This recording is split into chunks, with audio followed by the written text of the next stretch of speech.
قبول نداری و کار خودت نیست، کار ماست. ما برش پاسپورت میدم. تو خود سوق نیدلتا. تاسو کې کسي څوک نه یم یک خور مالک ما. تا مالک زی څوک یم تا مالک تا سر اوسید. این گوش کنی بسیار مهم است. مگه تو سوکه؟ کار ماست. ما برش پاسپورت میدم. تو خود سوق نیدلتا. تاسو کې کسي څوک نه یم یک خور مالک ما.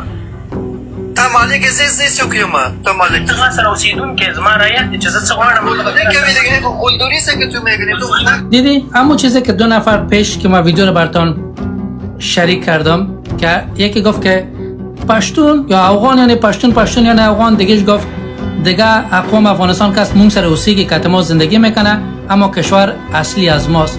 اینی که جوانشان است که در امریکا زندگی میکنه آصف خان زواک برای یک هموطن خود در برنامه لایف میگه تو سوکه، تو چی کار هستی؟ ما برای منظور پشتون که یک پاکستانی است در وزیرستان زندگی میکنه برای او پاسپورت میتم. تو حق گفتن نداری که چرا برای این پاسپورت میتی؟ زده دی خاور مالکم. ما مالک از این خاک هستم. مالک کدام خاک هستی؟ افغانستان. تو فعلا در کجا زندگی میکنی؟ در امریکا. از ترس راست خودت رفته نمیتونی. اما ببین کمی عقده و نفرت و پدرنالتی و بیشرفی در خون از یاست.